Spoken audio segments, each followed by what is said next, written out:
Welcome to the Newport Beach Public Library Foundation's presentation of Medicine in Our Backyard. This is a really popular and great series. This series is generously sponsored by Mike and Polly Smith and UC Irvine Health. This collaboration between UCI and the Library Foundation allows us access to Irvine's extraordinary doctors and provide a free community resource, and one that keeps on giving, as all these lectures are available on our website at nbplfoundation.org. So you can watch it over and over and over again. My name is Meg Linton, and I have the good fortune of being the new CEO of the Newport Beach Public Library Foundation. This is my second lecture. I'm thrilled you are all here so we can learn together about bioidentical hormonal restoration this evening. We are honored to have Dr. Marcela Dominguez, who will be discussing, as I said, bioidentical hormonal restoration. And Dr. Dominguez completed her Bachelor of Science in Kinesiology at UCLA, obtained her MD from UC San Diego, then completed her family medicine residency at Long Beach Memorial Medical Center. During this time, she received the Meade Johnson Leadership Award, which annually recognizes 15 residents nationwide for their leadership and community involvement. Dr. Dominguez served as the chief resident for obstetrics at Long Beach Memorial, delivering hundreds of babies and increasing her expertise in reproductive and hormonal health. For 6 years, Dr. Dominguez built a thriving group practice at St. Jude Heritage Health Foundation in Diamond Bar, California, which further prepared her for opening her private practice in July 2006. Dr. Dominguez is one of a handful of doctors in the country who is an expert in combining Western and alternative therapies to provide state-of-the-art bioidentical hormone replacement, functional medicine, nutrition, and herbal therapy, and highly customized complementary and integrated protocol. Expanding her medical expertise and care, in 2013, Dr. Dominguez completed a fellowship in integrative cancer therapies at the Academy of Anti-Aging and Regenerative Medicine. I'm tired after all of that work. Yeah, please welcome Dr. Dominguez. Hello. How's everybody doing? All right. Does anybody feel the need to stand up and stretch? No? We're all good? Okay. All right. Thank you very much. That's a very lengthy biography. I'm going to have to shorten that. But I've been many places in my professional journey, and I think it's important to know that, because a lot of people ask me, how did you end up where you are as a physician? Because I'm a UC kid. I went to UCLA, then UC San Diego, and Long Beach Memorial is a UCI residency program. So I really am a product of excellent education through the UC system. And yet, what we're going to be talking about today is really not from that education. It's something I learned after the fact. So I always had an interest in natural therapies and vitamins, herbs. I took electives, I took nutritional courses. Wasn't really quite sure how to implement that and integrate it into a conventional family medicine practice. But I navigated my way around and started to encompass both sides. So I truly am an integrative physician. I don't completely abandon my conventional training. I think there's value there. But I also just expanded my resources that I can offer to patients. So I just say I have a bigger toolbox. That's all. I have more tools in my toolbox. So when people come to me, I try to explore at a very deep level underlying reasons why they don't feel well, and then try to always incorporate restoring optimal health, because I'm a true believer that if we restore optimal health, your body will perform optimally for you. And realize, though, we live in an environment that can make it very challenging for us to do that. But the more we tend to proactively allow that to happen, the better results you're going to get. So this particular topic, people ask me, do you mean bioidentical replacement? I say, no, I mean bioidentical restoration. Hormone restoration, because we all still make hormones. All of us in this room, regardless of your age, are making some level of hormones. So for postmenopausal women, it's primarily coming from your adrenal glands. And even for my men who are over the age of 50, your testicles are making less testosterone, but your adrenal glands can still pitch in testosterone and DHEA. So we are always making some level of hormone. So I really feel that we need to bring that along and help support those systems, because your body's trying to help you. So Dr. Edward Leighton, he is an OB-GYN doctor who has written some very good books, but he specialized now close to 50 years. When he wrote this quote, "The body can most often heal itself if supplied with proper building blocks of vitamins, minerals, fats, and especially bioidentical hormones. I believe successful treatment of disease involves a partnership between the doctor and his patient. The doctor first as educator, the patient in turn brings her or his experience with the disease and treatment outcomes back to the physician, and both do this with a deep sense of trust and humanity." So I partner with my patients. I really want their input. I want them to be proactively involved. And I want to answer whatever questions they may have, because if we do that, and if I do an adequate job of doing that, they walk away knowing what to do, and they are motivated to do that because they really believe they're going to get the results they wanted. So we're going to talk about hormones. So what is a hormone? It's a substance that is produced in a tissue. It's released into the bloodstream, and then it travels throughout your body using the circulatory system or the lymphatic system, and then it ends up at its target site, and it has receptors to bind and go into the cell, or they're small enough that they can actually travel through the cell membrane. So they have ways to get into the cell that way, and then it starts turning on different regulators and signaling actions there. So why would we ever consider replacing the hormones? I mean, aren't we naturally designed to just have less and less as time goes on? Yes, but we have to realize that if we want to maximize our quality of life, yet our hormones start to diminish significantly in our 40s and 50s, and we still have another 40, 50 years to live, your quality of life is going to be impacted, and your a possibility of picking up any kind of a chronic illness is going to start rising quite significantly. So we want to do something about that. We want to be proactive about that. So I do feel that postmenopausal hormone therapy is an effort to reduce specific symptoms. How many of you women, I'm just going to pick on the women for just a moment, how many of you either have gone through perimenopause or recall how your perimenopausal days and you really needed a little bit of help and assistance through that time? I'm raising my hand because I am currently going through what I've been talking about for the last 18 years.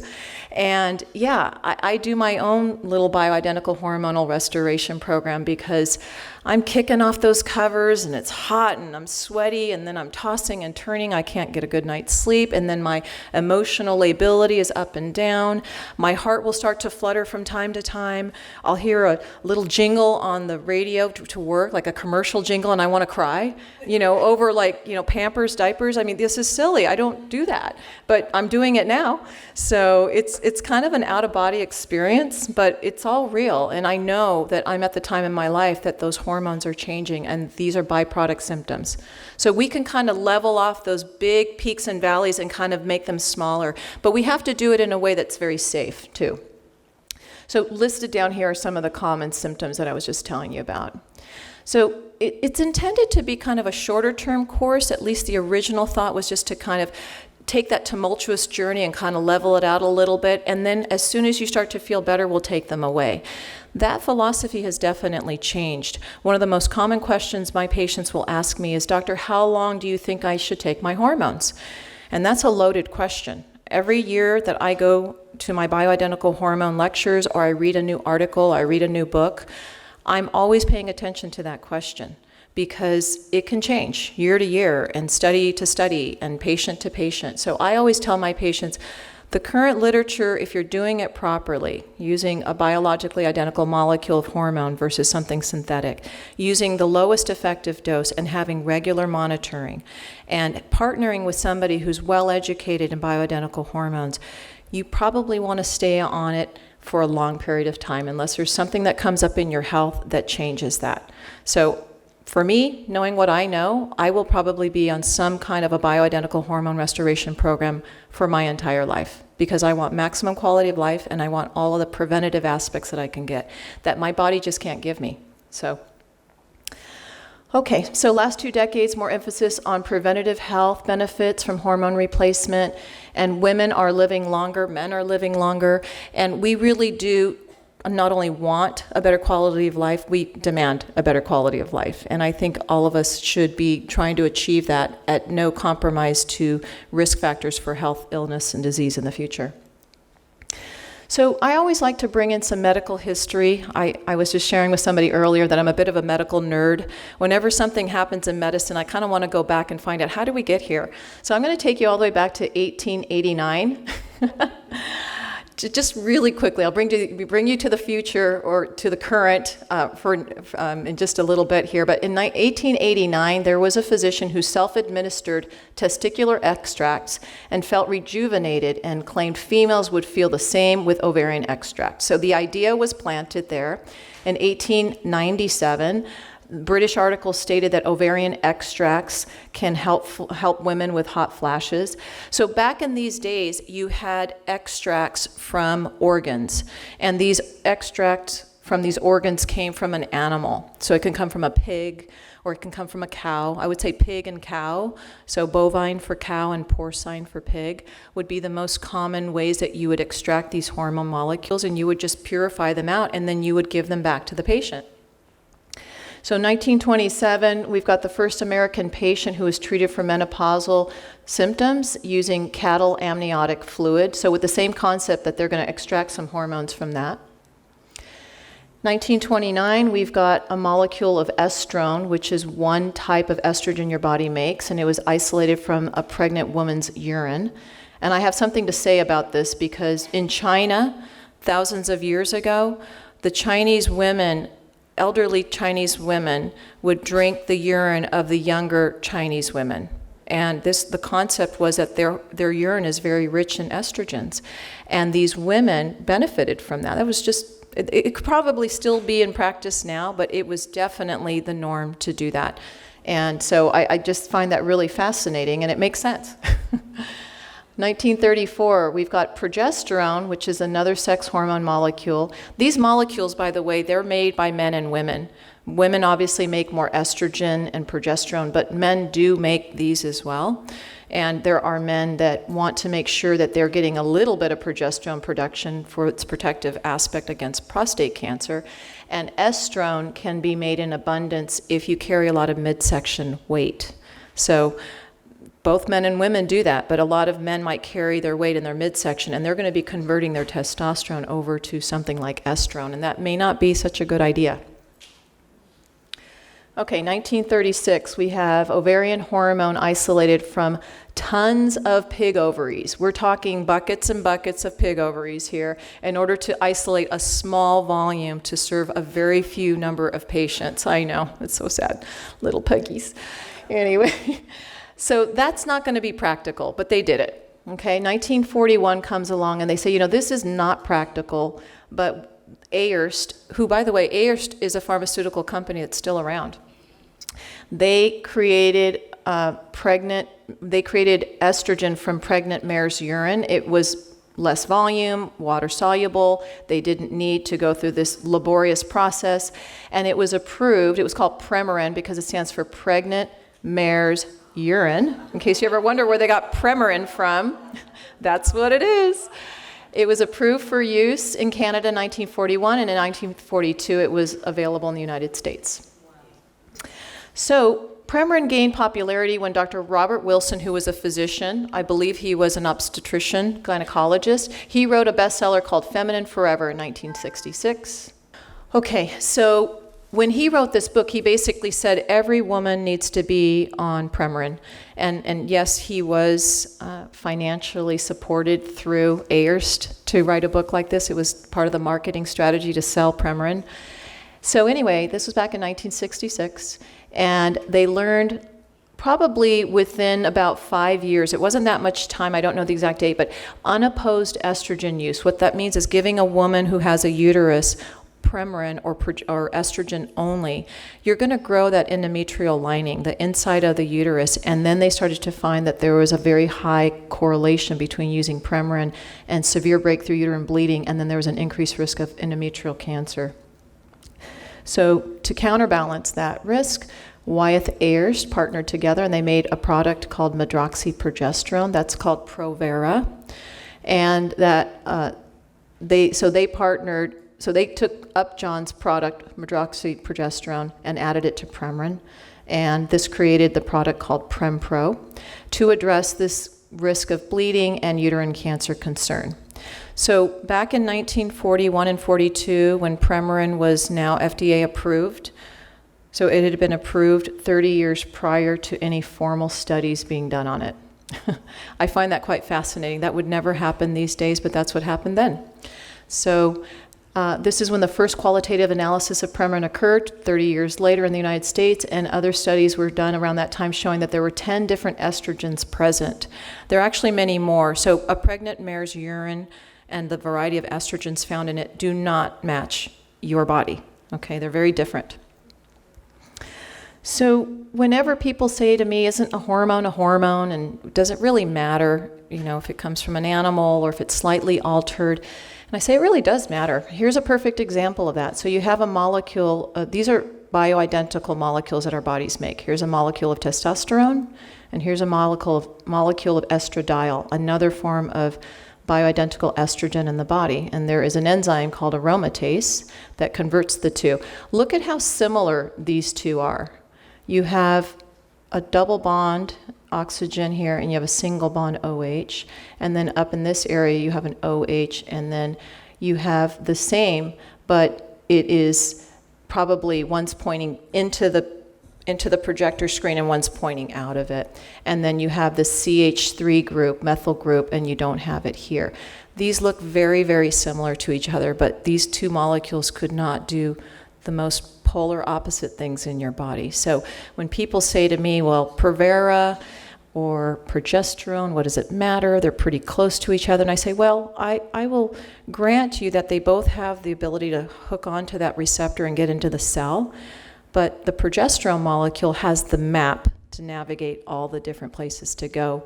And that Provera molecule, medroxyprogesterone, doesn't have a clue of where to go. So it's going to bump into things and do things that it shouldn't be doing and cause trouble. Does that make sense? So be well aware that a little difference goes a long way here. So here's the progesterone molecule, and here is medroxyprogesterone. So, the backbone ring, which is the cholesterol ring, hormones are made from cholesterol, and we all should be careful not to try to lower our cholesterol too far, because then you don't have the precursor molecules to make your hormones, and that's a problem. So I partner very well with my cardiology colleagues, but I'm not so agreeable when they tell my patients to lower their LDL below 100.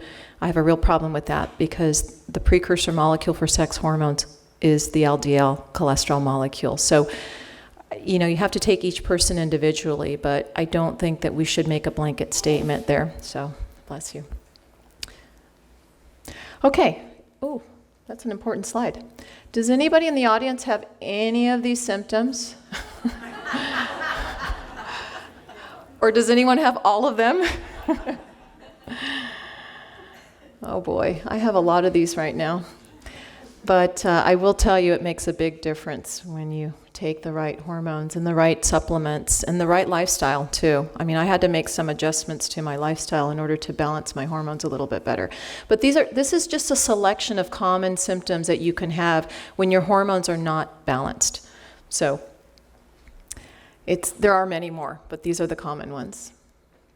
Okay, so what's happening in the body?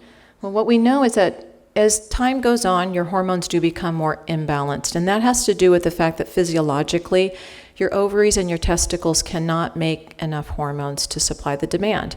So your adrenal glands, which sit right on top of your kidney, so adrenal, ad meaning on top of, renal, on top of your kidneys, so right about mid-back, and they're about walnut size, are very, very important.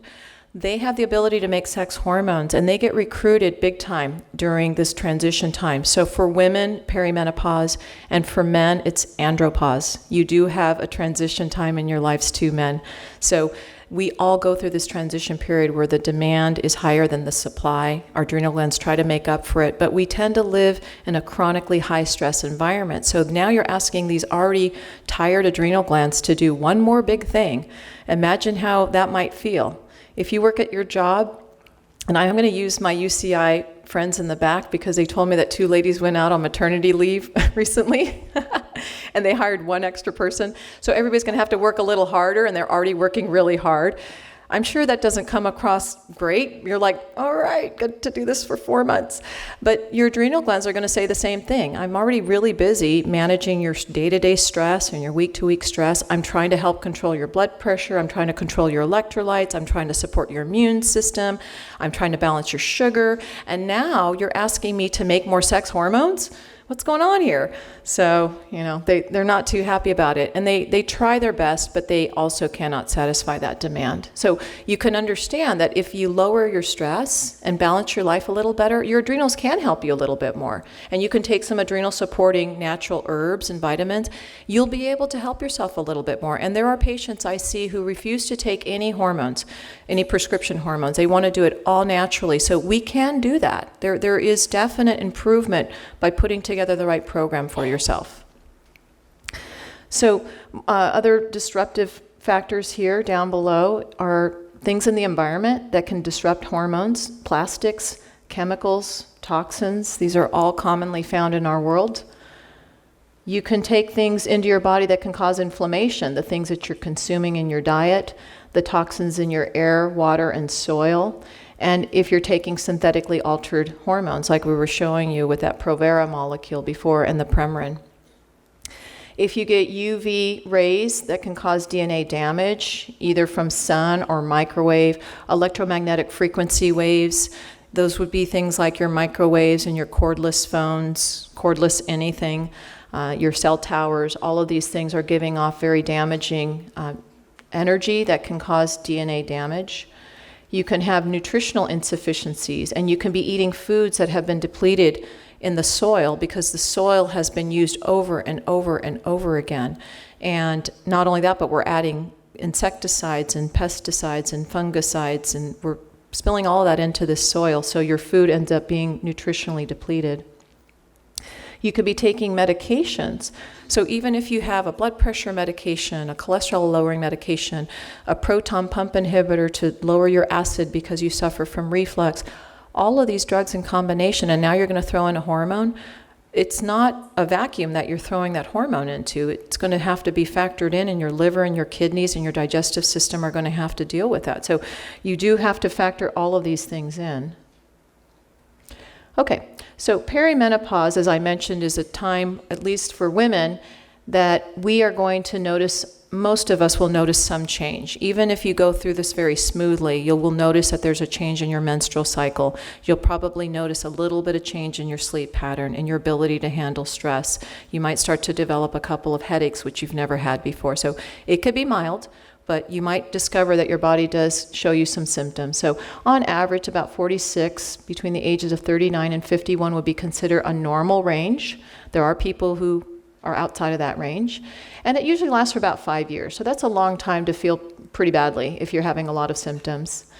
And you have menstrual regularity. Most women are cycling every 24 to 35 days, so it starts changing from the normal pattern.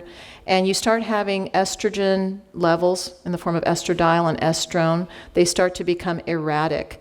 And you start to get temperature instability because of the erratic release. So a lot of women say, I need estrogen because I'm hot flashing. And I say, well, you need estrogen or maybe even progesterone instead because your levels are going like this, high, low, high, low.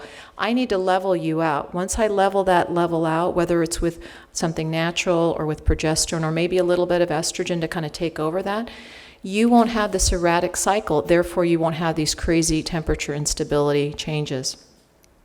But it's not a deficient state because how many of you can attest to this? You've been far enough away from those perimenopausal, menopausal years.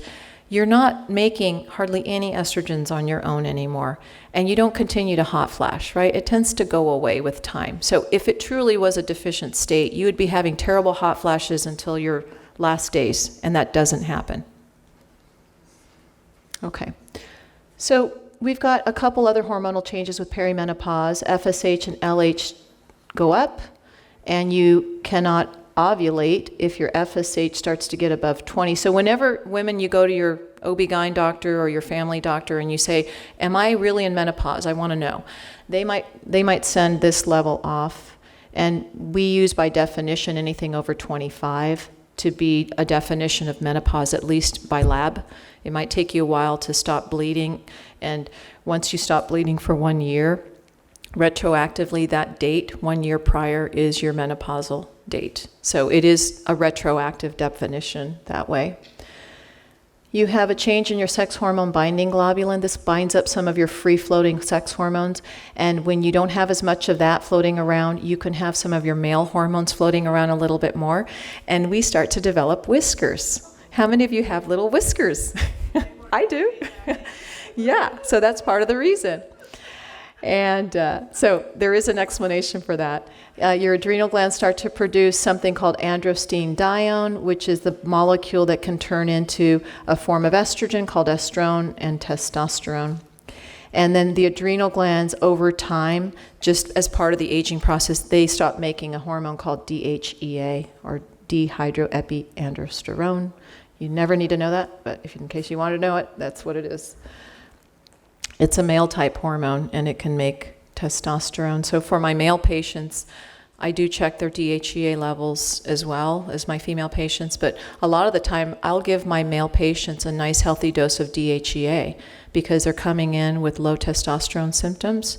And this lecture isn't so much geared toward that, but I don't want to forget my men in the audience because I do see a lot of men for, their hormonal needs too. So if they come in and they're having these low T symptoms, you hear the commercials, right? And so they come in and I do a full history, I do a full examination, I make sure that their prostate gland is healthy, and then we delve into their adrenal gland health and what they're making for themselves. And oftentimes the DHEA levels are quite low, and giving them a nice boost of DHEA alongside whatever else we're doing is a really nice way to support their own body's ability to make more testosterone. It works for women too, but women usually cannot handle a very big dose because they'll have more whiskers and acne. So we don't want those. We want some things, but not other things. So these are some of the what we call vasomotor instability or erratic hormonal changes. I mentioned that the hormones go up and down, kind of like a Richter scale would. And as a result, you get the hot flashes, night sweats. It tends to be a symptom that's more common with women who had premenstrual symptoms beforehand. So they had those PMS symptoms leading up to their menses, tend to have a harder time with this. And it can last 1 to 5 years. And this is probably the most common reason why women come and seek extra help during this time. It's quite disruptive to a lot of different things. The second most common reason I would say is probably the vaginal mucosal changes. You get dryness, but it's not just dryness, it's elasticity changes, and the lubrication obviously is not there, but the tissue just doesn't move like it used to. It doesn't feel the way it used to. All of a sudden, what used to be pleasurable before is now prickly and uncomfortable and burns and stings. The tissue becomes thinner, and obviously this is going to affect the comfort of intercourse. That's discomfort during intercourse, and your desire to want to go back and get more of that. Yeah, that's not going to happen. So we want to make it more comfortable, so we look forward to being intimate with our partners. And so all of these things can happen as a result of the vaginal tissue changing.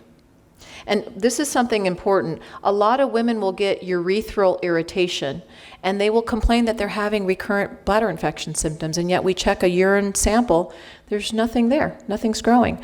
And that's because the tissue around the urethra is doing the same. It's lacking the estrogens that we naturally make, and the tissue's becoming thinner, it's becoming stiffer, and it's becoming more sensitive. The pain receptors are becoming more sensitive. And so we'll check it, and then I'll say, you know what? You actually don't have an infection, but we need to give you a little bit of topical estrogen cream, and you can rub it right in that area a couple times a week, and it will make a big difference. And I always make sure they drink enough water, because if your urine is more concentrated, that's going to cause more pain. Okay, so we talked about whiskers. Medically, that's hirsutism, and it's an imbalancing act going on, but it's also because you are not binding up these male-type hormones very, very naturally like you would when you're making enough of this binding globulin protein. And it's not just the vaginal mucosa that starts to atrophy. You get a lot of skin changes. I don't know if you guys have noticed this with your own bodies, but I have a lot of women say to me, it almost seems like overnight I looked in the mirror and, oh my gosh, what happened? I'm 5 years older. Like, my cheeks are sagging. I have nothing under my eyes. I'm wrinkly and my skin's thin and I got these little bruises. I just barely bumped my arm and I got a bruise. And sometimes it seems like it just happens out of nowhere. And men can get it too. I think men, they hang on to their testosterone longer than women do. So I think their skin hangs in there longer. But men will sometimes take even a baby aspirin, and then that'll kind of throw it off and cause them to bleed more easily. So estrogens are very important to hormonal health and to skin health. You can have fatigue and headaches, emotional lability, a lot of these symptoms that we were just mentioning on that big board of symptoms. These are all just, they're pointed out to you again.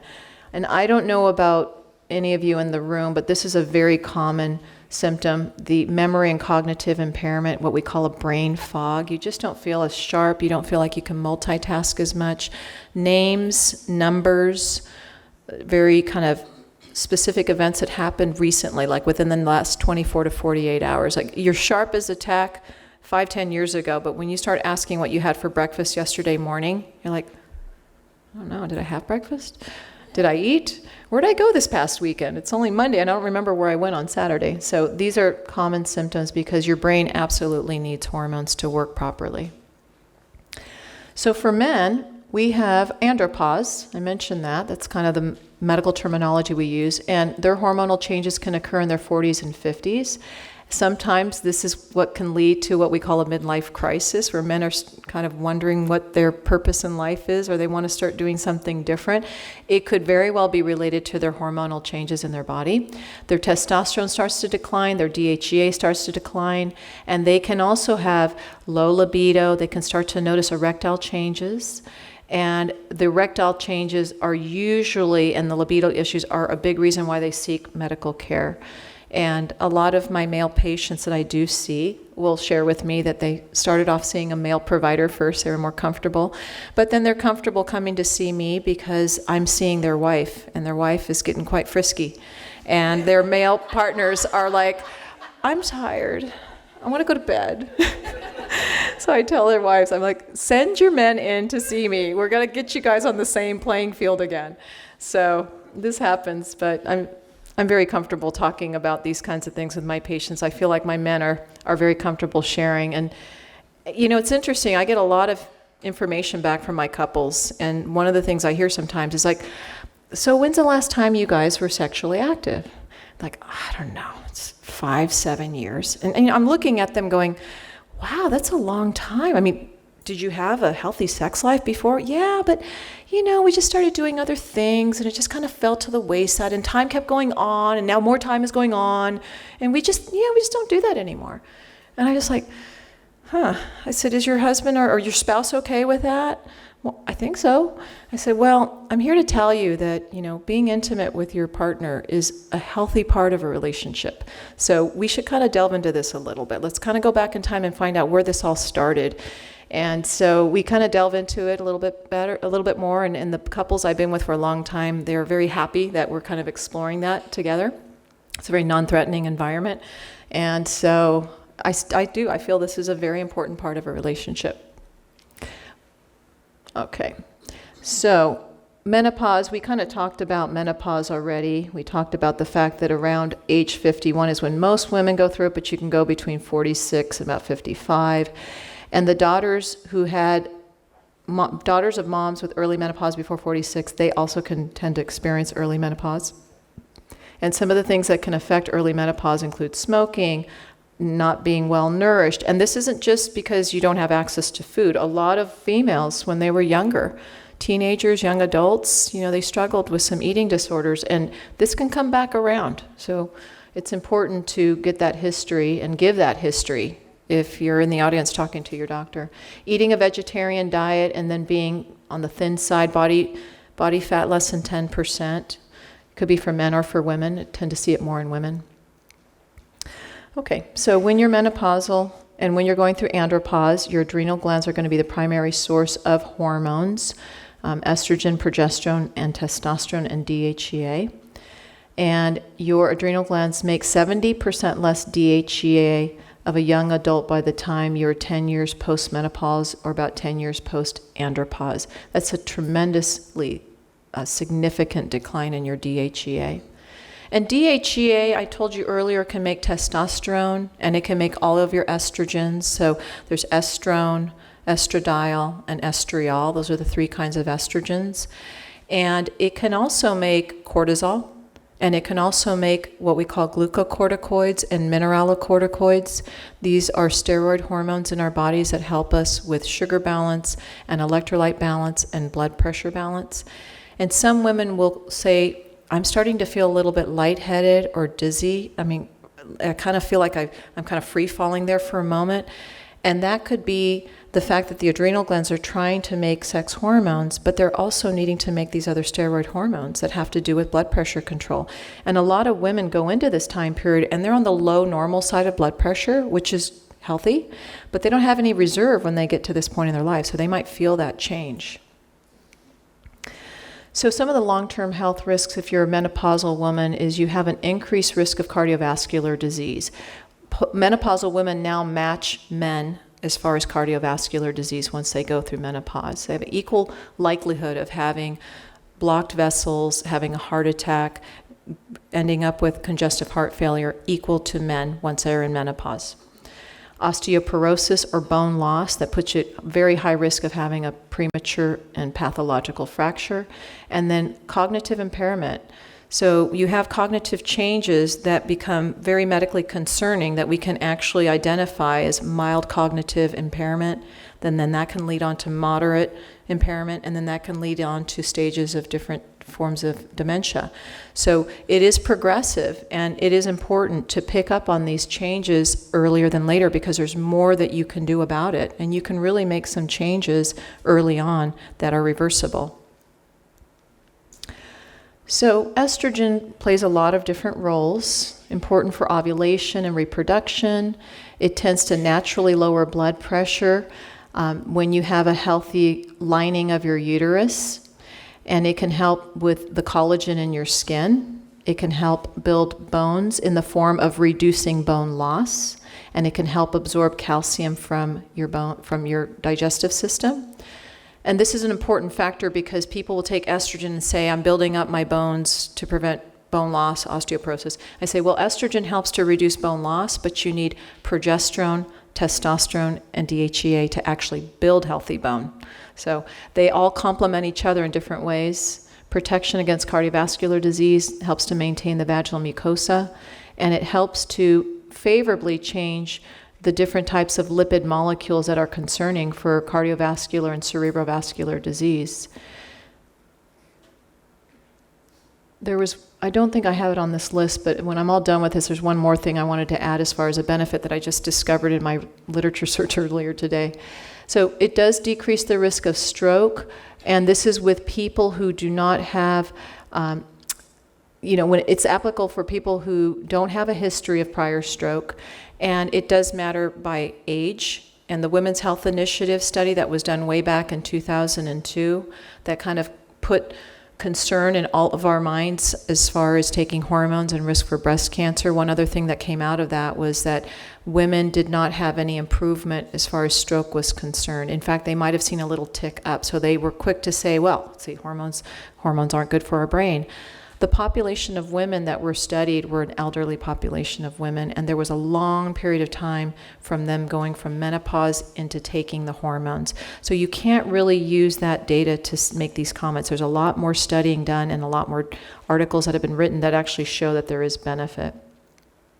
And one of the molecules that really helps the most with stroke is actually progesterone. If you've had a traumatic brain injury, you should go to the ER.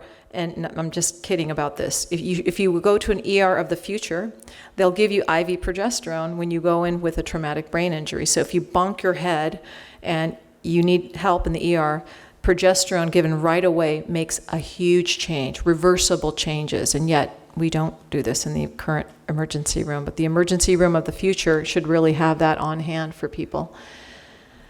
Okay, so we talked about the brain, the bones. You do see reduced risk of certain cancers, uterine, ovarian, and colon cancer.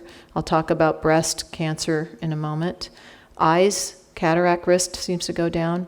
And you do tend to have a better balance in your glands as far as acne and hair follicles, sebaceous glands. These all tend to have a better profile to not have those unwanted symptoms.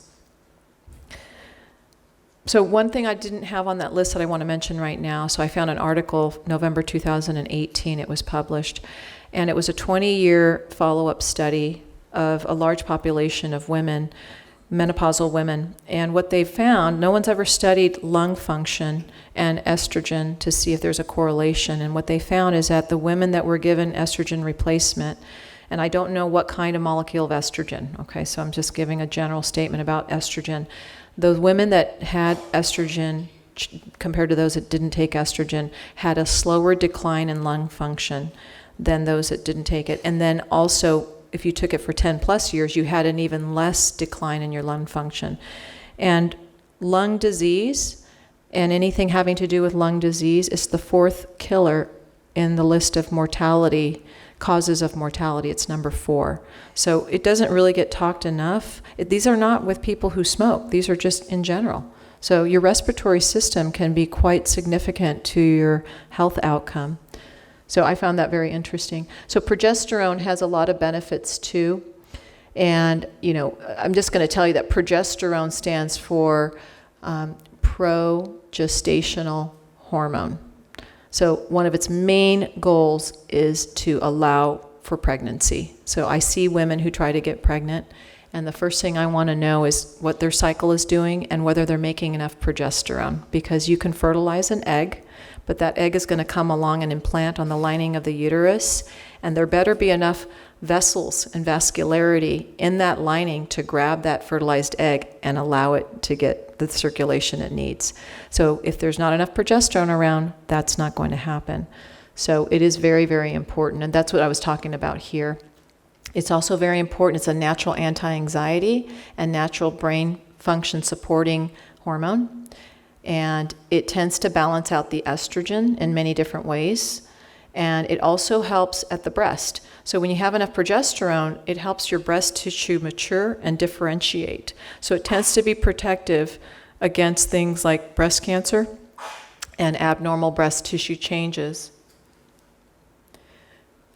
And over here you have estrogen can inhibit thyroid action if you have too much of it, but if you have progesterone around, it tends to block it and allow the thyroid to work properly. So I have a lot of people that come in, they're fatigued, they're losing hair, their nails are brittle, their skin is thin, they're gaining weight. They're like, I'm certain I need thyroid hormone. And I said, well, let's take a look. And lo and behold, they have high estrogen, low progesterone. Their thyroid numbers are actually falling within reference range, but they have a pattern that shows me that it's not optimal. But it's not that they need thyroid hormone. They need better hormone balancing, and their adrenal glands need support too. That's going to make their thyroid hormone work better. So giving somebody thyroid hormone in the wrong setting can actually cause resistance to the hormone replacement over time, and it can actually make the problem worse. So you really have to be careful when you're asking your doctor for thyroid hormone if that's the right answer or if you need a lot more than that. So we know from some studies that the vessels in the heart wall can spasm if you don't have enough progesterone around, and it also can cause increased mortality if you give the wrong kind of progesterone. So that Provera molecule that I told you about actually led to more spasms in the cardiac tissue, and it caused more problems in the heart. So that molecule really is a dangerous one. It tends to reduce the risk of clogging up your vessels. And this is where I was telling you that the MPA, which is medroxyprogesterone, can cause vasospasm, and it can increase the clogging of those vessels a little bit more. And it tends to be protective against autoimmune disorders. Autoimmune disorders seem to correlate with increased estrogen. So there's a lot more information. There's sugar control you get from progesterone. It stimulates your bone to build more bone. It helps with fat metabolism. It helps with migraines that you get before your period starts.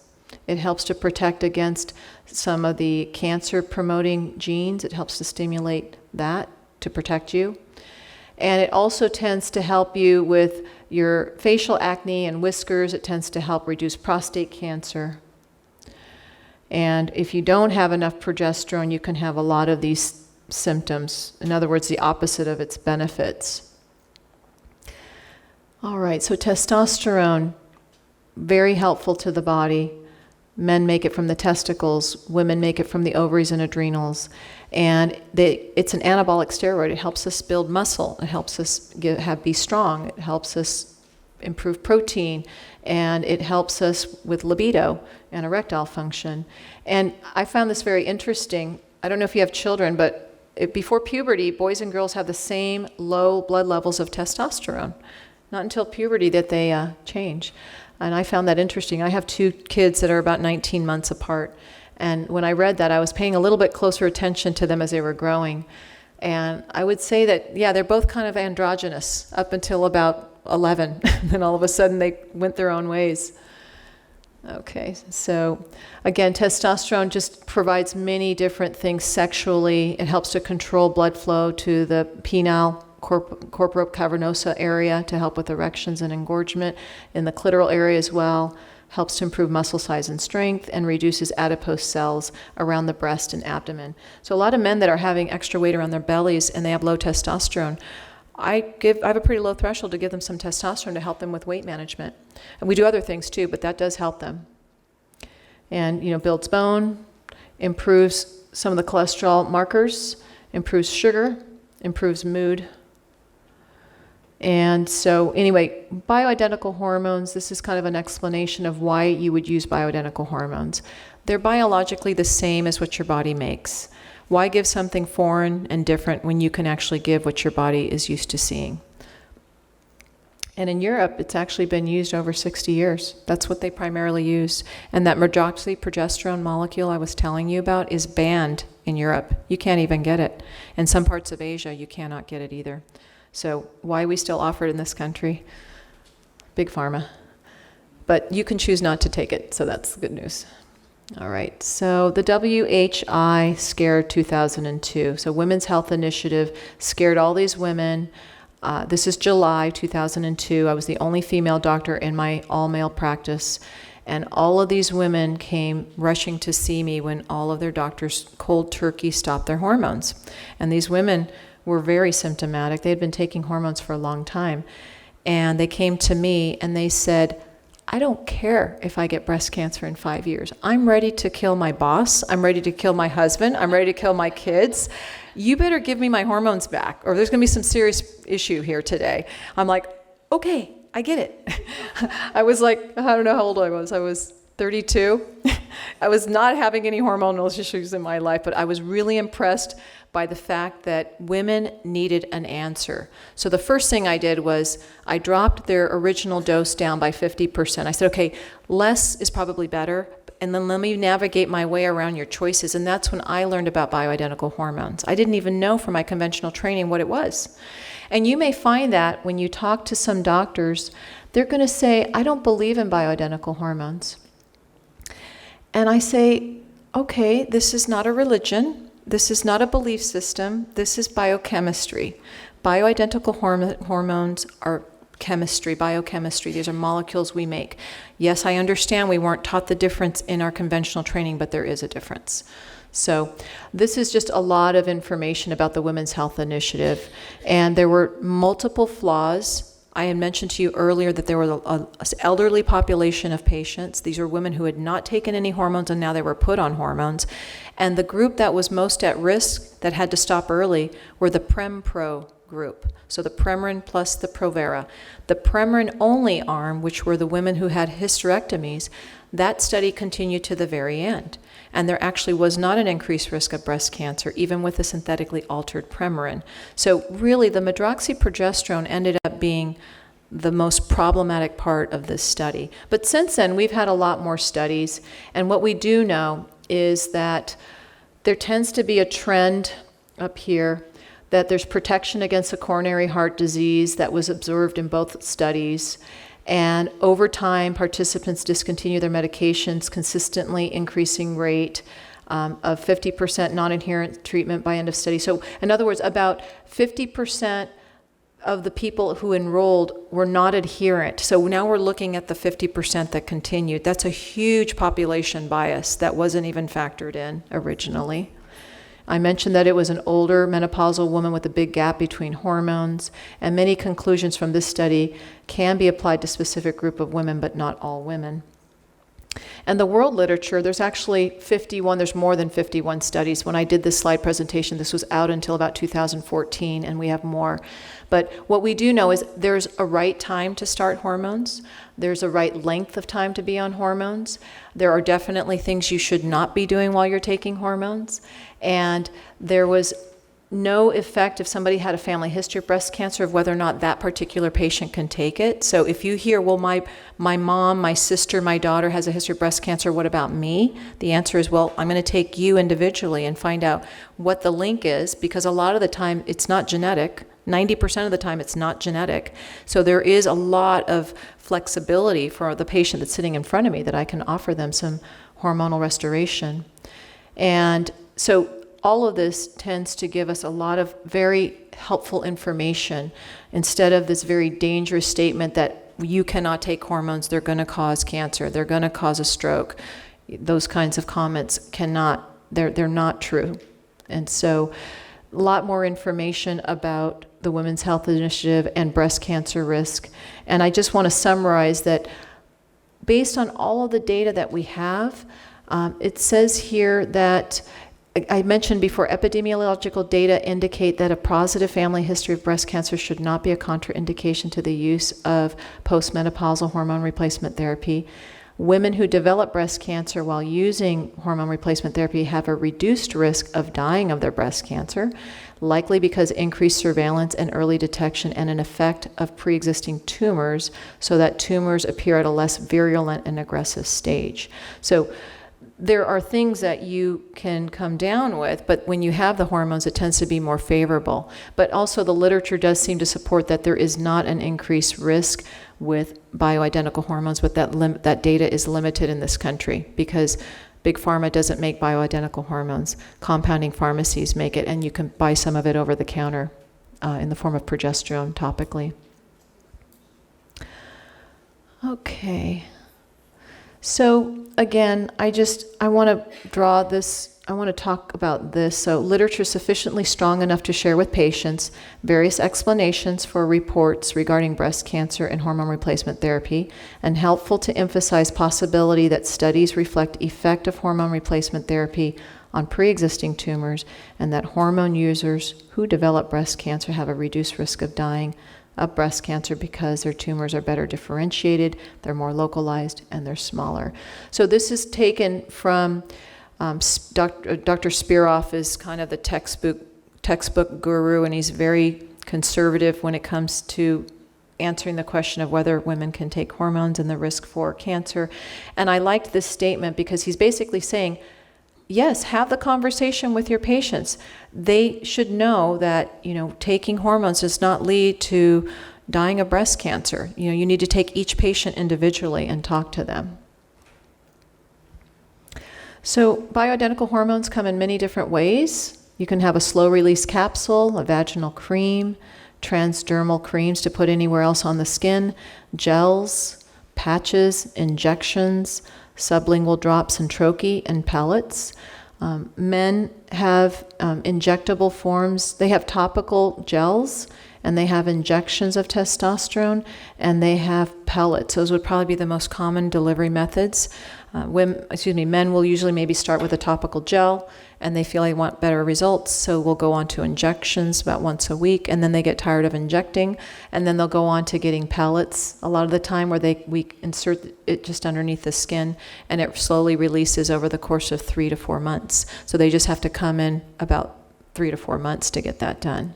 And women can get pellets too. So these are the different types of bioidentical hormones. We mentioned the 3 estrogens: progesterone, DHEA, testosterone. You also have bioidentical thyroid hormones. You have bioidentical cortisol. And prednisone is not bioidentical, but hydrocortisone is. And melatonin and growth hormone. So these are all considered, even vitamin D is considered a pro-hormone because it can build hormones. And if you look at its structure, it looks very similar to the backbone of these other hormones. So these are my basic general health recommendations. Important to live a healthy lifestyle, healthy weight, regular exercise, aerobically and weight-bearing exercise, regular exams and screening tests, comprehensive blood work, daily high-quality multivitamin I think is a really good idea. Finding the right one, though, you should partner with someone who knows a little bit more about advanced nutrition because there are many different multivitamin, multimineral formulas. And a lot of them over the counter do not absorb very well, so you need something a little bit higher quality. Bone health supplement, so maybe something that has some calcium, some vitamin D, some vitamin K, some boron, silica, things like that. Avoid antacids and acid blockers because these can prevent you from absorbing your minerals, calcium and magnesium and your iron. Those don't get absorbed, and proteins aren't absorbed very well either. And as you start blocking the acid in your stomach, that is an antimicrobial barrier for you. So when you can eat a contaminated food, which happens all the time, it's just a matter of how much it's contaminated and determining how sick you might be. When you drop that into a stomach that doesn't have very much acid, it allows those microbial agents to keep on going, and they can start producing and cause incredible imbalance. So our stomach acid is around a pH of 2. This is one area where you want it to be acidic. You start taking these blockers and your pH will go up to about a 4 or 5, and that's a huge difference, and it takes away a lot of its normal function by doing that. So I recommend some digestive enzymes, some probiotics. You can use apple cider vinegar diluted with water. All of these tend to help people who have acid reflux. Trimethylglycine or TMG is another natural agent you can use to help with stomach acid, or what you think is stomach acid burn. It could be low acid burn too. Determine your hormonal status with accurate testing. Consider bioidentical hormone restoration therapy, and partner with a knowledgeable provider. Here are some resources. Dr. John Lee was a family medicine doctor, and he's written a series of books that say what your doctor may not tell you about blank. So what your doctor may not tell you about menopause, what your doctor may not tell you about breast cancer. So he has a series of books. He's since passed away, but I love that he's a family doctor who just came across bioidentical hormones in a rather random fashion, and he clearly saw that those were better molecules than the synthetics. Dr. James Wilson, Adrenal Fatigue Syndrome, is a great book about how to heal your adrenal glands. And the Bioidentical White Pages article, if you were to Google this, you can find that if you want to delve into a little bit more detail than what I talked about. The Institute for Functional Medicine, I think, is always a nice resource. Talks about how to heal the body from the cell out, from the organ system out. And the Anti-Aging Academy is something very helpful too. And then Life Extension Foundation. Any Life Extension Foundation members in the audience? One? Just one. Well, Life Extension has a membership, and they have a lot of great magazines and articles. And it's a nonprofit organization, and their board of directors is the who's who of integrative and anti-aging medicine. These are all very top-notch people who know their stuff. So I think it's a great resource. So at the end of my lecture, I always post a picture. This is us. We went to Huatulco, Mexico. I don't know if anybody's ever been to Huatulco, Mexico, but it's as far south in Mexico on the Pacific Ocean side as Cancun is on the Caribbean side. So very far. But we had never been on that side. So we were on our way. The beautiful mountain ranges in the background. It's my daughter, Melina, my son, Lucas, my husband, Mike.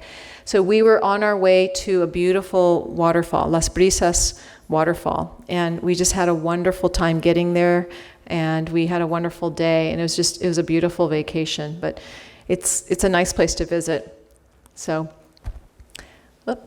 my last slide. So I'm a faculty member. Here I am. I'm a faculty member at the Susan Samueli Integrative Health Institute. Work there part-time with a number of wonderful staff that we have there. And so I'm very thankful to be working there and to continue to grow integrative medicine and teaching the medical students and the residents, and also other fellow colleagues of mine. I recently met with some oncologists to do more integrative cancer therapy for patients. So patients don't have to feel like they're in the middle. A lot of times my patients get so discouraged, they go see their conventional doctors and then they come and see me. They're like, I don't know what to do. You tell me one thing, my other doctor tells me another. And so I oftentimes pick up the phone and I really try to bridge that gap and try to do some education of how we can work together on behalf of our mutual patient. So thank you very much. Appreciate your attention.